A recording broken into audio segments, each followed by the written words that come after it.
اعوذ باللہ من الشیطان اللعین الرجیم بسم اللہ الرحمن الرحیم الحمد للہ والصلاة علی اہلہا بسم اللہ الرحمن الرحیم یا ایھا الذین آمنوا کتب علیکم الصیام کما کتب علی الذین من قبلکم لعلکم تتقون بر محمد و آل محمد صلوات اللہ تبارک و تعالی اپنی لا ریب اور سچی کتاب میں ارشاد فرماتا ہے، یا ایھا الذین آمنوا، اے ایمان لانے والو، کتب علیکم الصیام، تمہارے اوپر روزے فرض کیے گئے ہیں، کما کتب علی الذین من قبلکم، جس طرح تم سے پہلے والے لوگوں پر روزے فرض کیے گئے تھے، لعلکم تتقون، تاکہ تم متقی و پرہیزگار بن جاؤ۔ یہ حکم خدا ہے۔ تو محترم، آج کا موضوع کتاب نہج البلاغہ آخری حصہ فرمان نمبر 38 ہے۔ یعصب الدین کل ایمان مولا متقیان قسیم النار والجنہ، حضرت علی ابن ابی طالب علیہ السلام۔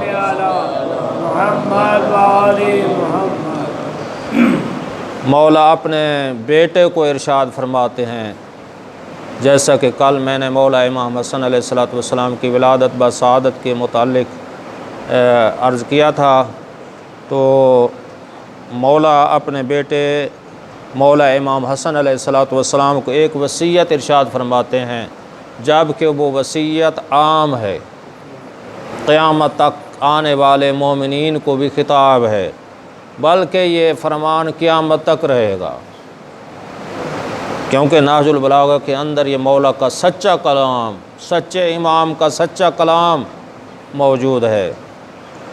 تو فرمایا، وقال علیہ السلام لابنہ الحسن، اپنے بیٹے امام حسن علیہ السلام کو فرمایا، یا بنیا، اے میرا پیارا بیٹا، احفظ انی اربعن و اربعن، اور فرمایا، اے میرا پیارا بیٹا، 4 چیزوں کی حفاظت کرنا اور 4 چیزوں کی حفاظت کرنا۔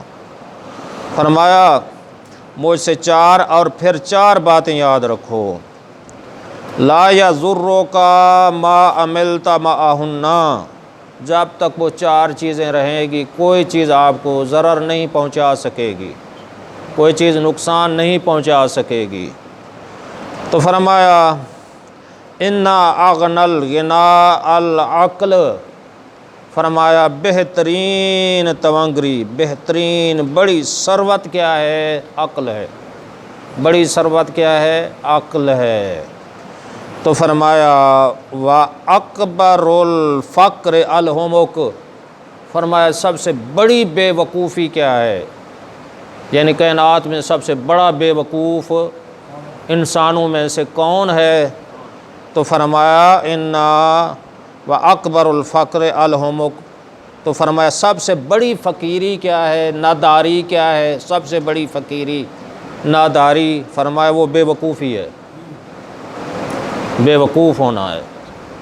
تو فرمایا، وَأَوْحَشَ الْوَحْشَةِ الْعُجْبُ، فرمایا سب سے بڑی ڈرونی چیز کون سی ہے جس سے خوف پیدا ہوتا ہے؟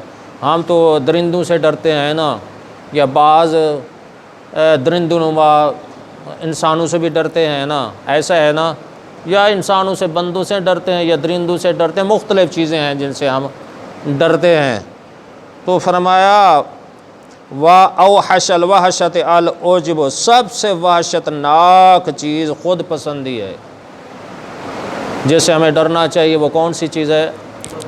اپنے آنا کی پوجا، اپنی پوجا کروانا ہے، اپنی پوجا ہر لحاظ میں مختلف پہلو ہیں اس کے، کہ کس لحاظ سے جو ہے نا اپنی پوجا کی جائے، لوگ سلام کریں، لوگ بس دنیا میں میرا نام ہو، جہاں رہتا ہوں میرا نام ہو، اور کسی کا نام ہو بھی نہ، اپنے آپ اپنی پوجا کرانا۔ یہی فرعون کا وتیرہ تھا، یہی نمرود کا تھا، یہی شداد کا تھا۔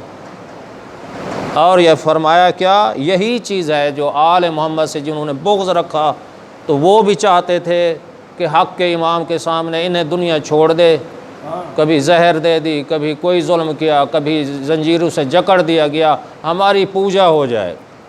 لیکن حق کے امام نے آج یعنی دنیا میں اپنی پوجا نہیں کروائی، وہ جو کچھ کام کیا ہے اس خدا کے دین کی خاطر کیا ہے۔ دنیا پرستی، دنیا جو معصوم ہوتا ہے اس سے کوئی غلطی سرزد نہیں ہوتی، وہ جو کام کرتے ہیں حکم خدا کے مطابق کرتے ہیں، دنیا پر جدھر چلی جائے بے شک چلی جائے۔ تو مولا کے یہ جملے موجود ہیں، انی ترکت الخلق ترن فی ہوا کا وآتمت عیالی کی ارا کا، یہ جملے سے بالکل واضح پیغام ہے کہ انی ترکت الخلق، میں نے مخلوق کو چھوڑ دیا ہے، اور خلقت کو چھوڑ دیا ہے مخلوق تیری رضا کی خاطر، بچے یتیم کرائے ہیں تیری رضا کی خاطر، یعنی رضا خدا۔ تو فرمایا سب سے وحشت ناک چیز کیا ہے، خود بینی، خود پسندی ہے۔ تو فرمایا وَأَكْرَمَ الْحَسَبِ حُسْنُ الْخُلْقِ، فرمایا بہترین انسان کا حسب نسب کیا ہے، تو فرمایا اچھا اخلاق ہے، بہترین اخلاق پہلے ہے، دین کے احکام بعد میں ہیں۔ یعنی اخلاق ہوگا تو کوئی دین والی بات دل میں اثر کرے گی نا، اگر دل جو ہے اس کا سخت ہے، انتہائی سخت ہے، وہ کوئی بات ماننے کے لیے تیار نہیں ہوگا۔ اس لیے احکام دین میں معصومین کے یہ قرآن بہت سی آیات ہیں، انشاءاللہ میں کسی وقت اس موضوع پہ گفتگو ایک درس دینا ہے کہ انسان کا دل نرم ہو۔ وَجَاءَ رَبَّهُ بِقَلْبٍ سلیم، حضرت ابراہیم جب خدا سے مناجات کرتے تھے نا تو وہ سب کچھ بھول جاتے تھے، تسلیم کرنے والے دل کے ساتھ اللہ کے احکام کو تسلیم کرنے کا نام فرمایا۔ بہترین تمہارا حسب نسب کہ ہماری ذات پات ہے نا، یہ عوان، یہ ملک، یہ پٹھان، یہ فلاں، یہ ایسا شمار کرتے ہیں۔ تو مولا نے کیا فرمایا، مولا نے فرمایا انسان کے اگر دیکھنا چاہے تو یہ کیا ہے، اس کے اخلاق کو دیکھو، اخلاق کیسا ہے۔ اگر اخلاق ہے تو سمجھ لو سب کچھ اس کا قبول ہے، اگر اخلاق نہیں ہے نا تو سمجھ لو کہ کوئی چیز قابل قبول، سجدے، نمازیں، روزے سارے ختم، ادا تو کر دیا لیکن اللہ کو یہ چیزیں پسند نہیں ہیں۔ اللہ کو چیز کون سی ہے، والذی بعث فی الامیین، وہ اللہ کے نبی، میں نے امیین میں رسول بھیجا تاکہ لوگوں کا تزکیہ نفس کرے، یزکیہم ویعلمہم الکتاب، قرآن کی تعلیم دے، حکمت کی تعلیم دے۔ والذی بعث فی الامیین، قرآن کے آیات پڑھ پڑھ کر سنائے، یہ دل کا نرم ہونا ہے۔ تو فرمایا یہ وحشت ناک چیز کہ بہترین حسب نسب انسان کا کیا ہے، خلق ہے۔ فرمایا یا بنیا، اے میرا پیارا بیٹا، ایاک و مصادقۃ الاحمق، فرمایا کبھی احمق سے دوستی نہ لگانا۔ مولا نے فرمایا کبھی احمق سے، ہمارے لیے پیغام ہے، جبکہ حکم بیٹے کو دے رہے ہیں، ہمارے لیے حکم ہے۔ فرمایا بچنا، ہاں بچنا، رکنا، اور میں آگے اس کی آگے خود مولا تعریف کر رہے ہیں احمق کسے کہتے ہیں۔ تو فرمایا بچنا، ایاکا، بچنا، بچنا کس سے، مصادقۃ الاحمق، احمق سے کی دوستی سے بچنا ہے۔ تو وہ احمق کون ہوتا ہے آگے، فَإِنَّهُ، احمق وہ ہوتا ہے یریدو، جو ارادہ کرتا ہے، ان ينفعک، کہ میں اسے فائدہ پہنچاؤں، ٹھیک ہے نا، اسے کیا کروں، فائدہ پہنچاؤں، وہ فائدے کے بدلے فَيَضُرُّک، تمہیں نقصان پہنچا کر آ جائے گا۔ تمہاری گندم بیچنی تھی کیا 1,00,000 کی، وہ 60,000 کی بیچ کر آ جائے گا۔ تو فرمایا فائدہ، دین میں بھی نقصان، دنیا میں بھی نقصان، بے وقوف سے بچنا۔ فرمایا وہ تمہیں فائدہ کرنے کی کوشش کرے گا، ستیہ ناس کر کے آ جائے گا، چاہے میدان جنگ ہو، چاہے دنیا داری ہو، چاہے جو بھی ہو۔ تو فرمایا ان ينفعک، ارادہ کرے گا کہ میں اس کا فائدہ کر رہا ہوں، فیضرک، وہ ضرر پہنچا کے آ جائے گا، نقصان پہنچا کے آ جائے گا، بے وقوف ہے، عقل بھی اس کی سیدھی نہیں ہے۔ تو فرمایا وَإِيَّاكَ وَمُصَادَقَةَ الْبَخِيلِ، فرمایا بخیل کی دوستی سے بچنا۔ بخیل کی، وہ کیا کرتا ہے، غلط قسم کے کاروبار کرتا ہے، بخیل ہے، نہ خود اپنے اوپر تھوڑا سا خرچ کر لیتا ہے لیکن دوسروں پر خرچ نہیں کرتا، یعنی واجبات ادا نہیں کرتا، کنجوس ہی کنجوس ہے۔ آگے میں نے ایک درس دیا تھا، اس میں اور زیادہ عرض نہیں کرنا چاہتا، آگے خود مولا فرما رہے ہیں کیا ایک اس کا نقصان کیا ہے۔ تو فرمایا بخیل کی دوستی سے بچنا، فَإِنَّهُ يَبْعُدُ عَنْكَ أَحْوَجَ مَا تَكُونُ إِلَيْهِ، فرمایا وہ جس وقت اس کی تجھے ضرورت ہوگی نا وہ بھاگ کر تمہیں اکیلا چھوڑ کر دوڑ جائے گا، نظر بھی نہیں آئے گا، اگرچہ بڑی بلڈنگ سے چھلانگ ہی لگانی پڑے، بھاگ جائے گا، دوڑ جائے گا۔ جس وقت ضرورت ہوگی وہ دوڑ جائے گا، جس وقت ضرورت نہیں ہوگی آ کر کہے گا لبیک جناب، کوئی کام ہو تو میں حاضر ہوں۔ مولا کا فرمان ہے۔ میں تو فرمایا جب، کیونکہ مفتی صاحب نے جو ترجمہ کیا، بخیل کی دوستی نہ کرنا، کیونکہ جب تمہیں اس کی مدد کی انتہائی احتیاج ہوگی وہ تم سے دور بھاگے گا، اور جس وقت ضرورت نہیں ہوگی آ جائے گا۔ جناب کیا چاہیے؟ تو فرمایا یہ کیا ہے؟ بخیل ہے۔ وَإِيَّاكَ وَمُصَادَقَةَ الْفَاجِرِ، فرمایا وہ شخص جو نماز نہیں پڑھتا، روزہ نہیں رکھتا، اور حج نہیں کرتا، زکوٰۃ نہیں دیتا، خمس نہیں دیتا، جو شخص واجبات ادا نہیں کرتا اسے فاسق فاجر کہتے ہیں۔ یہ شخص کیسا ہے؟ فاسق فاجر شخص جو اللہ کے دین میں خیانت کرتا ہے، جو قرآن کے احکام کو بجا نہیں لاتا، تو یہ کیا ہے؟ جب اللہ کے دین واجبات میں وہ کیا کرتا ہے؟ کوتاہی کرتا ہے، کیا تجھے معاف کر دے گا؟ نماز نہیں پڑھتا، اللہ والا معاملہ ختم کر دیا ہے، جب اس کے خوف نہیں ہے تو مخلوق پہ کیسے رحم کرے گا؟ زکوٰۃ نہیں دیتا، فاسق فاجر ہو گئے، بندے پہ کس طرح رحم کرے گا؟ تو یہی ہے کیا، فاسق فاجر کی گواہی قبول نہیں ہے، عدالت میں شریعت کہتی ہے نہ لے کر جاؤ، کہیں گواہی لکھوانی ہو تو ہم تو دیکھتے ہیں کہ جو بھی آدمی مل جائے اس کو لکھا دی، پتہ اس وقت چلتا ہے جب فیصلہ ہوتا ہے۔ تو فرمایا جو کیا ہے فاسق فاجر انسان ہے جو دین کے احکام میں رد و بدل کرتا ہے، اللہ کے واجبات ادا نہیں کرتا، نہ وہ گواہی اس کی قابل قبول ہے۔ قرآن کی آیت دیکھو، کعبے کے متولی کون ہے؟ ایک واضح آیت ہے قرآن کے بارے میں، جناب کیا ہے؟ عبد المطلب جناب کعبے کے متولی ہیں، جناب ابو طالب کعبے کے متولی ہیں، اہل بیت۔ قرآن نے کہا ہے سوائے متقی پرہیزگار کے کعبے کے متولی کوئی نہیں ہو سکتا۔ یعنی ایسا ایک نظام ہے، ملکی ہو، کعبہ ہو، ملک کا نظام ہو، دنیا کا نظام ہو، کعبہ سب سے مقدس جگہ ہے، اس جگہ کا بھی نظام ہو، سوائے متقی پرہیزگار کے اور کیا ہے اس کا کوئی نظام چلانے والا اللہ نے فرمایا نہیں ہو سکتا۔ یعنی تمام نظام، ملک کا صدر ہو تو نمازی پرہیزگار احکام شریعہ پہ عمل کرے، اگر کوئی کعبے کا متولی ہو تو وہ بھی احکام شریعت پہ عمل کرے، اگر سارا سسٹم ہمارا آگے والا جو ہے ہمارے مساجد ہوں، ہمارے مدارس ہوں، ہمارے امام بارگاہ ہوں، سارا نظام کمیٹی سسٹم جہاں جہاں بھی ہے، تو ایک قانون اللہ نے دیا ہے کہ سب سے پہلے واجبات کو ادا کرتا ہو، اگر واجبات کو ادا نہیں کرتا شریعت کہتی ہے اس کی گواہی قابل قبول نہیں ہے، کسی سین بھی نہ کروائے اس سے۔ تو فرمایا یہی کہ فاسق فاجر شخص کی دوستی سے بچنا، کیوں؟ اس کا ایک بڑا نقصان مولا نے فرمایا فَإِنَّهُ يَبِيعُكَ بِالطَّعْفِ، طعف کہتے ہیں جعلی کرنسی، جب تمہیں لے جائے گا بارڈر پہ کسی اور جگہ لے جائے گا، تمہیں بیچ کر کھوٹے سکے لے کر آ جائے گا۔ چلو بیچو کو پیسے تو لے نا، پیسے بھی نہیں لے گا، تمہیں 2 نمبر کرنسی کے بدلے تھوڑا معمولی سا معاوضہ لے لے گا، تمہارا سودا کر دے گا۔ اگر اسے کیا کرنا، قوم کا وہ کیا ہے صدر بن جائے، ملک کا صدر بن جائے، اور کسی علاقے کے جو سلطنت ہو تو وہ سلطنت کو بیچ ڈالے گا، جتنا اس کی طاقت ہے بک جائے گا، جب عین موقع ہوگا نا قوم کو بیچ ڈالے گا۔